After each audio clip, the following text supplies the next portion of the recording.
BJP नेता नीतीश राणे महाराष्ट्र सरकार के ऐसे मंत्री हैं जो हमेशा अपने विवादित बयान से सुर्खियों में रहते हैं। सांगली में नीतीश राणे का एक नया बयान सामने आया, जिसके बाद इस बयान से देश में सियासी घमासान मच गया है। सांगली में हिंदू गर्जना सभा का आयोजन किया गया था। मौके को भांपते हुए नेता नीतीश राणे ने कोई कसर नहीं छोड़ा। पहले उन्होंने अपने अंदाज में ईवीएम का मतलब एवरी वोट अगेंस्ट मुल्ला समझाया, फिर लव जिहाद मामले में खुलकर फ्रंट पर आकर बैटिंग की। पहले आपको मंत्री नीतीश राणे का बयान सुनाते हैं।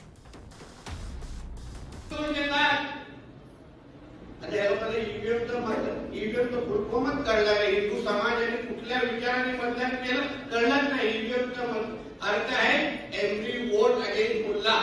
अरे म्हणून आम्ही ईव्हीएम वरून निवडून आलो आणि आम्ही काय बोलतो ईव्हीएम म्हणूनच निवडून आलो नाही। किती आमदार असतात की नाही ईव्हीएमचे हे देऊन टाका ब्रेकिंग न्यूज वाजवा। विपक्ष को बैठे बैठाए मुद्दा मिल गया और इसे भुनाने में कोई कसर नहीं छोड़ी। शरद गुट वाली एनसीपी राणे के खिलाफ मोर्चा खोल दिया। एक आइडियोलॉजी होती है, लेकिन राजनीति में जंग जारी रहेगा जब तक आप तानाशाही या जिस प्रकार के भ्रष्टाचारियों को साथ लेकर आप सरकार चला रहे हो,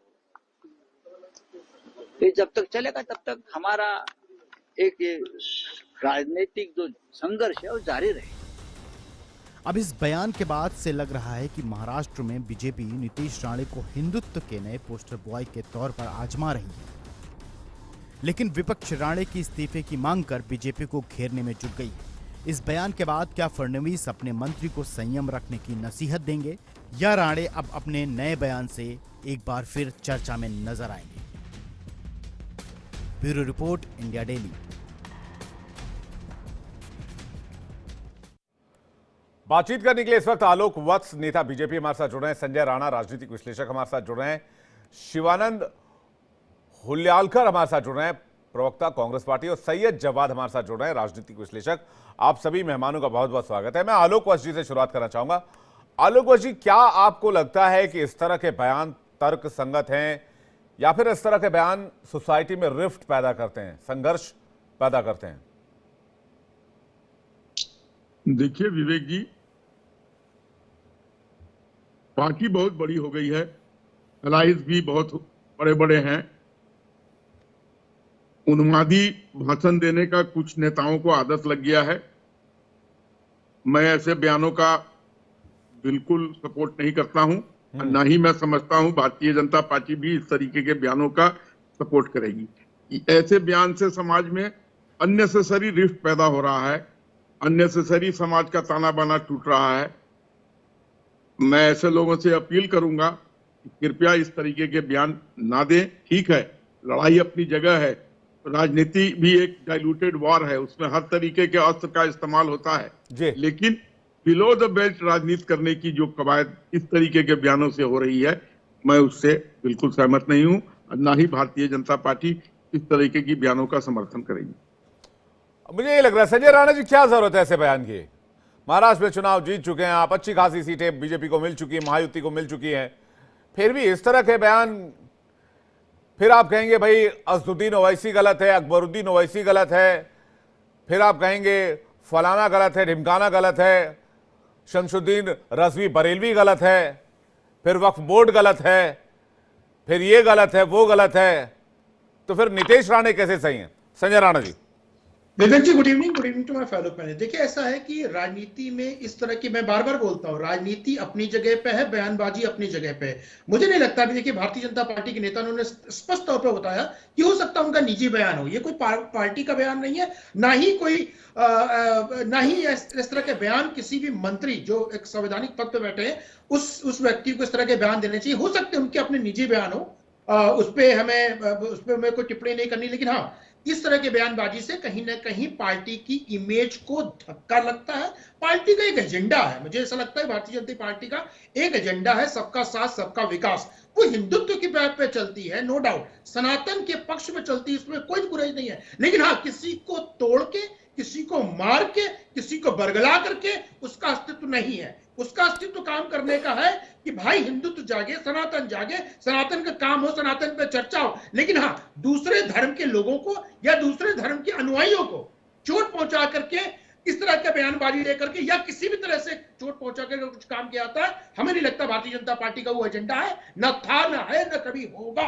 इस तरह की बयानबाजी से मैं तो विवेक जी बार बार बोलता हूं, चाहे नीतीश राणे साहब हो या बीजेपी का कोई भी नेता हो या देश का कोई भी नेता हो, चाहे वो बरेलवी हो, खरेलवी हो, तरेलवी हो, मुझे उससे कोई मतलब नहीं है। आदमी को दूरी बनानी चाहिए, इससे कहीं ना कहीं हमारी भाईचारा, देखिए मुसलमान भी इसी देश में रहते हैं, हिंदू भी इसी देश में रहते हैं। हमारा ये नहीं कि मुसलमानों को मार देना, भाई वो हमारे भाई बहन है, वो देश के नागरिक हैं, तो उनको हम भगा नहीं सकते, उनको मार नहीं सकते, अपने भाइयों का मार नहीं सकते। एक परिवार में 4 भाई रहते हैं, 4 विचारधारा हो सकती है, 4 सोच हो सकती है, डजंट मीन कि हम एक दूसरे को हार्म करें। तो इस विचारधारा से, इस तरह की बयानबाजी से किसी भी नेता को, चाहे किसी भी पार्टी का हो, चाहे ओवैसी हो, चाहे भारतीय जनता पार्टी का हो, चाहे कांग्रेस के, इस तरह के बयानबाजी से बिल्कुल दूरी बनानी चाहिए और बिल्कुल भी इस तरह के बयानबाजी नहीं करनी चाहिए। देखिए मुल्ला एक शब्द हम लोग आपस में बोलते हैं, मुल्ला जी आ गए, देखिए जिसे पंडित जी आ गए वैसे मुल्ला जी आ गए, वो आपका हो सकता है पर्सनल।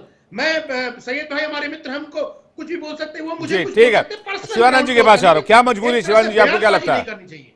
देखिए नीतीश राणे जी मेरे मित्र है और वो कांग्रेस में एमएलए रहे हैं, उनके पिताजी भी एमएलए थे, एक्स मिनिस्टर है महाराष्ट्र के नारायण राणे जी, मैं बहुत रिस्पेक्ट करता हूं। लेकिन नीतीश राणे जी को जैसे बीजेपी में चला जाने के बाद इनको क्या हो गया पता नहीं है।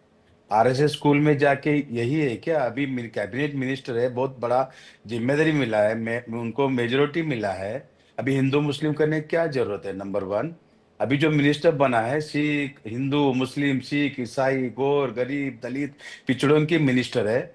आप अच्छा काम करो, अच्छा काम करके दिखाओ, गोर गरीबों को हेल्प करो। आज नासिक में वो नासिक में गए थे, उधर एक फार्मर ने प्याज उसके गले में डाल के बोला प्याज का दाम के बारे में आप बात करो, तो वो खुद बोलते कि अरे उसको मारो मत, उसको अपन समझ के ले लेंगे, जो भी है प्रश्न अपन छोड़ेंगे, उसको हेल्प करेंगे, ऐसा खुद बोला नीतीश राणे जी। और हिंदू मुस्लिम कटेंगे तो बटेंगे। अभी नरेंद्र मोदी साहब जो देश के पंतप्रधान है, वो खुद बोलते हैं हमको युद्ध नहीं चाहिए, बुद्ध चाहिए। लेकिन क्या है, उन्होंने अपने मंत्री जी को ट्रेनिंग देना जरूरी है, जिम्मेदारी से बात करना जरूरी है। आदरणीय महाराष्ट्र के चीफ मिनिस्टर देवेंद्र फडणवीस जी नीतीश राणे जी का रिजाइन लेंगे इस मुद्दे से, हिंदू मुस्लिम करके? क्या मतलब है, क्यों बोला, ये क्या जरूरत है? अभी मेजोरिटी मिला है तो अच्छा काम कीजिए ना। नहीं, आपने कहा कि बीजेपी और आरएसएस में इसकी ट्रेनिंग दी जाती है, ये बड़ा एलिगेशन है। मैं इस पे आलोक जी का छोड़ा जाओ, फिर सही जवाब आपके पास आ रहा है। आलोक जी। अरे 100% कटेंगे तो बटेंगे, अरे कटेंगे तो बटेंगे, एक है तो सेफ है, क्या सेफ है? अडानी, अंबानी, अजित डोभाल, अमित शाह जी, नरेंद्र मोदी जी, माधवी भूत जी, अजित डोभाल जी, ये सब मिलके राहु केतु से इस तरह से करना ठीक नहीं है। महाराष्ट्र शांत होना चाहिए, छत्रपति शिवाजी महाराज, चौक फुले अम्बेडकर पूरे देश के लोगों को एक होना पड़ेगा। अगर देश के लोग एक नहीं होंगे, सनातनी एक नहीं होंगे, तो जो बांग्लादेश में हो रहा है, जो पाकिस्तान में हो रहा है, जो बर्मा में, श्रीलंका में हो रहा है, जो म्यांमार में हो रहा है, हम कहीं के नहीं रहेंगे, हम बिल्कुल हाथिए पर चले आएंगे। इसलिए एक है तो सेफ है और बटेंगे तो निश्चित तौर पर कटेंगे, इसलिए हमको बटना नहीं है, हमको एक रहना है। आप बटे ही नहीं तो कटेंगे किधर? क्या बात कर रहे हैं?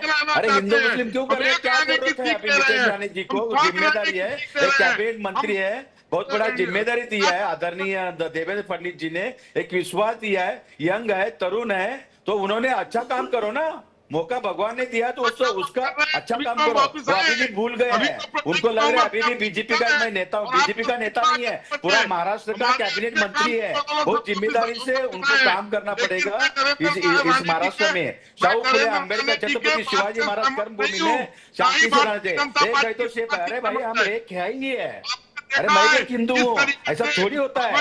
हिंदू मुस्लिम करके क्या करना चाहते हैं आप लोग? ये आरएसएस, बीजेपी का मोहन भागवत जी और नरेंद्र मोदी जी, अमित शाह जी, देवेंद्र फडणवीस जी, पूरा जिम्मेदारी है। नीतीश राणे रिजाइन लेना चाहिए, जिम्मेदारी से। संविधान का हत्या हुआ है, संविधान का क्या शपथ लिया नीतीश राणे जी ने? यही मैंने हिंदू मुस्लिम, हाँ, मुल्ला ईवीएम। अरे आप लोग ईवीएम से चुन के आए हैं, हमको सब पता है। हाँ, 4 महीने पहले लोकसभा इलेक्शन हुआ, उसमें नंबर 1 पे थे हम, महाराष्ट्र विकास आघाड़ी, शरद पवार गुट। ठीक है, लेकिन शिवानंद जी, आपके यहाँ भी कई नेता हैं। आप देखिए, मैं एक बयान पढ़ रहा था सिद्धारमैया जी का। उन्होंने कहा कि ये 2023 का मामला है। उन्होंने कहा वो हिंदू विरोधी नहीं है, हिंदुत्व विरोधी है, क्योंकि उनके अनुसार हिंदुत्व हत्या, हिंसा और भेदभाव को बढ़ावा देता है। अब बताइए, देखिए, नहीं, अब इस तरह के बयान का मतलब क्या है? देखिए, नहीं, फिर हिंदू को आतंकी शब्द से जोड़ना, फिर आप कहते हैं भाई आप हिंदू मुसलमान नहीं करते हैं। नहीं, कोई किसी और तरीके से कर रहा है, आप किसी और तरीके से कर रहे हैं, कर तो सब रहा है। नहीं, कैबिनेट मिनिस्टर है, यंग है, तरुण है, और मेरा शुभकामना है नीतीश जी को। लेकिन ऐसे बात करना अच्छा नहीं है, अच्छा काम करना चाहिए। लोगों को हिंदू मुस्लिम नहीं करना चाहिए, लोगों में बांटना नहीं चाहिए, दंगा नहीं होना चाहिए। उसके बाद में संजीव राणा जी आपके पास आ रहा हूं। सही जवाब जी। लोगों में इस तरह से धमकाना अच्छा नहीं है। विवेक भाई ठीक, सही बात है, लेकिन यही बात सब पे अप्लाई होनी चाहिए ना। मैं सही जवाब जी से जवाब ले लूं, फिर आता हूं आपका। सही जवाब जी। जी विवेक भाई, बहुत बहुत धन्यवाद आपको और आपके सभी दर्शकों को मेरा जय हिंद, जय संविधान। देखिए, नीतीश राणा जो कह रहे हैं वो किसी के बिहाफ से बात कर रहे हैं, और यही भारतीय जनता पार्टी का असली चाल चरित्र और चेहरा, क्योंकि वो अकेले नहीं कह रहे हैं। संवैधानिक पोस्ट पे बैठने के बाद तमाम ऐसे मंत्रियों के हमने बयान देखे हैं, और आज तो कुछ उसमें से मुख्यमंत्री भी हैं जो पहले कभी कोई सांसद हुआ करते थे। तमाम बयान भरे हुए हैं, और अगर आप कहें कि इन सारे बयानों का अलग हटा करके आंखों पे पट्टी बांध लो और चुपचाप खामोश बैठ करके तमाशबीन की तरीके से तमाशा देखते रहो, तो वो इस देश के अंदर होगा नहीं साहब। और जिस तरीके की भाषा वो बोल रहे हैं, उनके पीछे बाकायदा उनसे बुलवाया जाला। उनका रिमोट कंट्रोल तो यहाँ दिल्ली में है, उनको बताया आपको कैसे पता बोलना है, क्या बोल। मैं ऐसे बता दे रहा हूँ, उदाहरण दे रहा हूँ। आपको याद है उन्होंने एक बार बयान दिया था विधानसभा चुनाव से पहले कि मस्जिद में घुस करके मारेंगे, उसके बाद उनको टिकट दिया गया। और अगर वो बयान ना देते तो उसके बाद हो सकता है उनको मंत्री भी इसी बयान के बाद भी बनाया गया। अब जब उनको इस बयान के बाद मंत्री बनाया गया तो उनका हौसला जो है वो और ज्यादा बुलंद हो गया। और ये पहला बयान है क्या उनके ऐसे किसी नेता ने दिया है? अब तो आदत पड़ गई, और ऐसे घटिया, बेकार, नकारा लोगों का कोई फर्क भी नहीं पड़ता, खास तौर से मुसलमानों के ऊपर जिस तरीके से वो टारगेट करते हैं, कोई फर्क नहीं पड़ता। रीजन ये है क्योंकि अभी मैंने सिद्धारमैया जी का बयान कोट किया था, मैं स्टालिन जी का बयान भी कोट कर सकता हूं, मैं कई और नेता हैं उनका बयान कोट कर सकता हूं। मैं कह रहा हूं ऐसे हर दल में ऐसे नेता हैं जिनको अपनी जबान पर थोड़ी संयम रखनी चाहिए। लेकिन आपको सिर्फ बीजेपी क्यों नजर आता है? आप तो राजनीतिक विश्लेषक, आपको तो बायस नहीं होना चाहिए।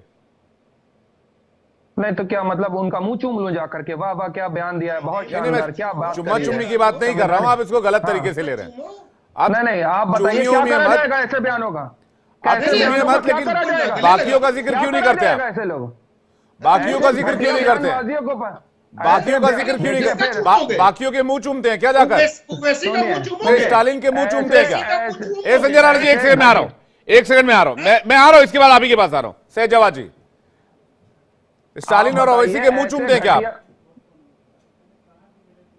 नहीं, ऐसे तो भारतीय जनता पार्टी के लोगों को बड़ा सराहा जाता है, उनको कहा जाता है वाह वाह बेटा क्या काम करा और करो।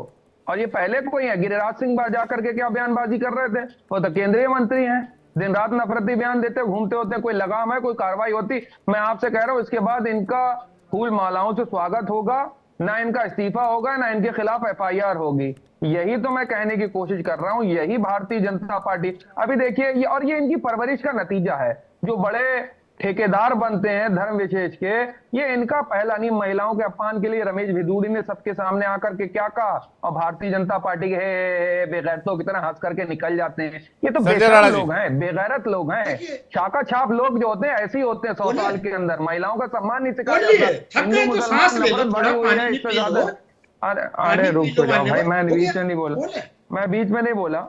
मेरा नाम लिया गया मान्यवर, आपका नाम नहीं संजय राणा तो बोल रहे हैं। अच्छा बोल लीजिए, बोलिए। देखिए अभी उन्होंने क्या बोला कि उनका मुंह चूम ले ना, बिल्कुल मुंह नहीं चूमना चाहिए। मुंह तो आप स्वामी प्रसाद मौर्य का चूमेंगे, ओवैसी ब्रदर्स का चूमेंगे, तो मुंह तो वहां आप चूमने जाते हैं। मुंह आप चूमेंगे फिलिस्तीन वालों का, जय फिलिस्तीन, जय हिंद बोलेंगे, जय भारत बोलने में संविधान को शर्म आती है। संविधान की भी कसम खाई, जय संविधान, बहुत अच्छा बोला, मुझे अच्छा लगा संविधान की बात की। और इन्हीं के नेता 84 बार संविधान को तरोड़ मरोड़ के प्रस्तुत कर दिए। अपीसमेंट की बात कर रहे हैं भाई, अगर टोपी लगा के रोजा अफ्तारी कर लो तो आप सेकुलर नेता हो जाते हो, अगर आप तिलक लगा के मंदिर चले जाओ तो भैया आप कम्युनल नेता हो जाते हैं। दुर्भाग्यपूर्ण है, दुर्भाग्यपूर्ण है इस देश में इस तरह की राजनीति, इस तरह के बयानबाजी। लोग ये बोल रहे हैं कि संविधान से देश चलना चाहिए। संविधान को तोड़ा किसने? संविधान को मानने वाले एआईयू में अलीगढ़ मुस्लिम यूनिवर्सिटी में आरक्षण क्यों नहीं दिलाते रहे हो? संविधान में है ना।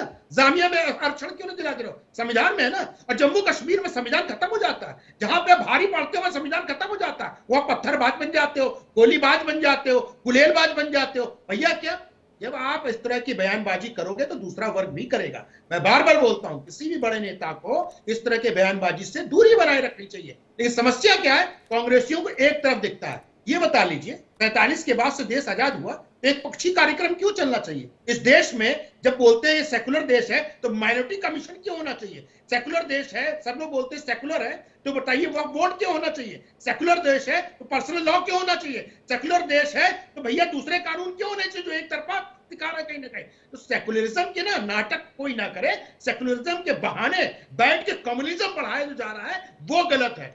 एक तरफा, एक वर्ग, एक समाज, एक धर्म विशेष को आगे बढ़ाने का काम गलत है और इसमें निंदा की जाएगी। और रहा कटने और बटने की, तो बिल्कुल योगी आदित्यनाथ ने सही कहा है, तो बटोगे तो कटोगे। बटने और कटने का हमने 2 देशों में देख लिया है, 21% से 2% हो गए और 32% से 8% हो गए। ये हमारे पड़ोस का मामला है। और यूरोप चले जाइए, संजय राणा जी, यही वो देश है ना जहाँ भगवा आतंकवाद की बात की गई थी। गैंग चल रहा है। भैया ये बताइए, परवरिश की बात अगर ठीक है तो मैं जवाब दे दूं। ठीक है, सही जवाब जल्दी से, सही जवाब जल्दी से। उसके बाद आलोक वशी और जी सही जवाब रिएक्शन, उसके बाद आलोक वशी और शिवानंद जी सही जवाब। मैं इसीलिए कह रहा हूं यही असली भारतीय जनता पार्टी का चाल चरित्र और चेहरा है। मैं बार बार कहता रहता हूं। और ऐसे अच्छा, भगवा आतंकवाद शब्द गणना किसका चाल चरित्र चेहरा है? सही जवाब जी। हो गया। अब अगर बीच में इंटरप्ट होगा तो मैं लगातार बोलता रहूंगा, फिर बीच में अगर आप डिबेट करेंगे तो फिर देखिए कौन बोल लेगा। मैं भी लगातार सबके बीच में बोलता रहूंगा और फिर बोलता रहूंगा, ठीक है?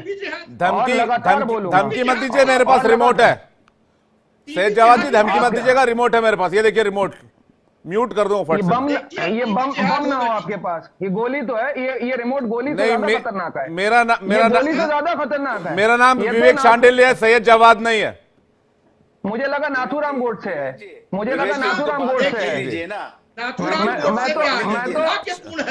मुझे लगा नाथूराम गोडसे है, उसके पास गोली थी। आज के जमाने की गोली है आपके पास। ये आप पहले उस जमाने में भी गोली से डरते थे। मेरा नाम सैयद जवाद नहीं है। नहीं। अरे आपका नाम है। अब तो टीवी, अरे टीवी पे लिंचिंग कर देंगे आप। अब तो विवेक सर जी सर, शिवानंद जी कुछ कह रहे हैं आपको? शिवानंद जी सर मेरे मित्र राणा सर को मैं बोलना चाहता हूँ कि भाई साहब लिंचिंग कर देंगे अभी टीवी पे। देखिए अभी देखिए रिमोट से आवाज बंद कर देंगे। अरे विवेक सर, शाहू फुले आंबेडकर छत्रपति शिवाजी महाराज कर्मभूमि में कोई सब समाज को लेके चलना चाहिए। एक बड़ा जिम्मेदारी, एक तरुण तरफदार जवान मिनिस्टर है, डायनामिक है, मेरे मित्र है नितेश राणे जी, ऐसे बात करना उचित नहीं है। नंबर 1। नंबर 2, मोहन भागवत जी पुणे में अभी आके गए। मोहन भागवत जी 10-15 दिन पहले, उन्हें खुद बोला है ऐसा कोई भी नेता हिंदू बनने के लिए कोशिश मत कीजिए। मस्जिद के नीचे शिवलिंग मत ढूंढिए, मस्जिद के नीचे शिवलिंग मत ढूंढिए, शिवलिंग ढूंढते ढूंढते हिंदू नेता बनने का कोशिश मत कीजिए, ये अच्छा नहीं है। खुद मोहन भागवत जी ने खुद पुणे में बोले हैं।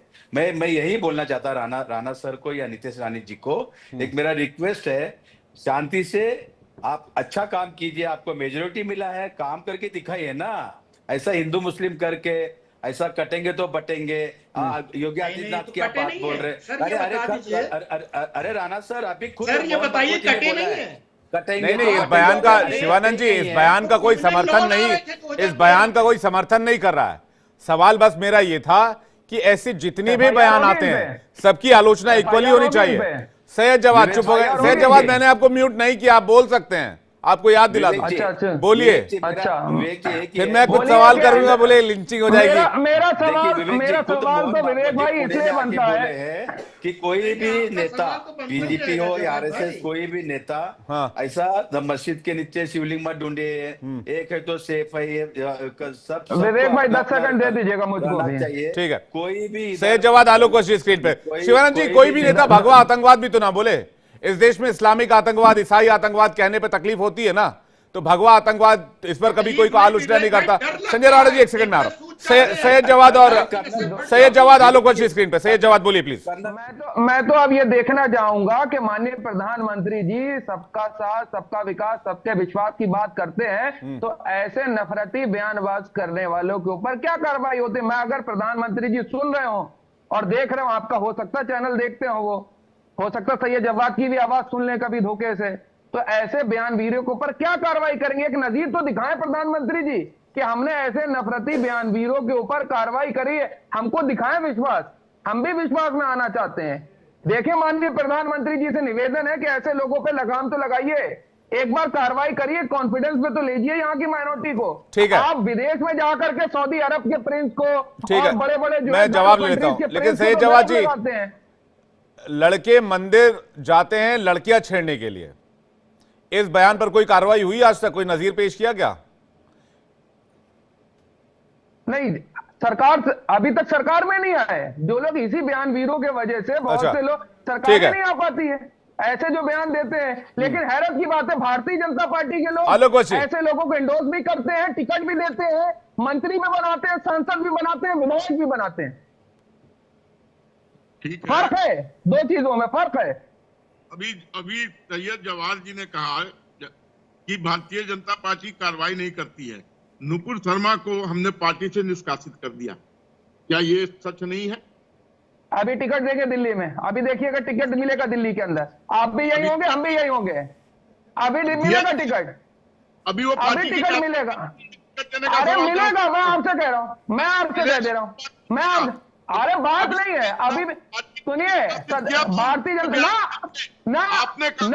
आलोक जी फिर डिबेट में आप आएंगे नहीं, इस चीज की शर्त लगा लीजिए मेरे से, अगर उनको टिकट मिला तो फिर आप डिबेट में नहीं आया करेंगे, अगर भारतीय जनता पार्टी ने टिकट दे दिया। डिबेट में आना ना आना ये अलग की बात है, लेकिन हमने डिबेट में मैं बुलाऊंगा, मैं बुलाऊंगा डिबेट में। सैयद जवाद जी थोड़ी बुला रहे हैं किसी को यहाँ मेहमान, भाई मेरे गेस्ट है सारे, आप भी मेरे गेस्ट हैं, आलोक जी भी मेरे गेस्ट हैं, मैं बुलाऊंगा, मैं क्यों नहीं बुलाऊंगा? गजब कमाल की बात है सैयद जवाद। नहीं तो ये कह रहे हैं कि नुपुर शर्मा को टिकट मिले, मैं कह रहा हूँ नुपुर शर्मा को टिकट मिलेगा, और बताइए यहाँ धमकाने वाला काम मिलेगा, यहाँ धमकाने वाला काम मत कीजिए। मेरा काम है, मुझे बोलने दीजिए। इन्होंने कहा कि आलोक जल्दी से 10 सेकंड सर, हमने इनसे कहा कि नुपुर शर्मा को निकाला या नहीं निकाला, बात खत्म होगी, बिल्कुल कर लेंगी। आपने निकाला, हमने निकाला, आपने किसी ऐसे पार्टी से निकाला जिसने इस तरीके का, और ये बात सही है जो कांग्रेस के प्रवक्ता ने कहा कि बहुत से लोग, हर पार्टी में कुछ ऐसे लोग हैं जो इस तरीके का बयान देके सुर्खियों में बने रहना चाहते हैं और समाज में गंदगी फैलाने का काम करते हैं। लेकिन ऐसे बयानों को लेकर भी पार्टी सिलेक्टिव हो जाती हैं। अब साउथ की राजनीति में हिंदुओं को गाली देंगे तभी वोट मिलेगा, इसलिए वहां की पॉलिटिकल पार्टीज हिंदुओं के नाम पर लेकर राजनीति करती हैं, जिसका सपोर्ट यहां पर और जीतने के लिए। बीजेपी प्रवक्ता मेरे मित्र को सर विवेक जी पूछना चाहता हूं। सर मेरे पास टाइम बहुत लिमिटेड था। शिवानंद जी बहुत बहुत शुक्रिया आपका। शिवानंद जी किसी और दिन बैठेंगे तो बात करेंगे, फिलहाल बहुत धन्यवाद। सैयद जवाद मुस्कुरा दीजिए, आपको भी धन्यवाद, ऐसे सीरियस होकर बैठे हैं, कोई बात नहीं, अगली बार से म्यूट वाली बात नहीं कहूंगा आपको।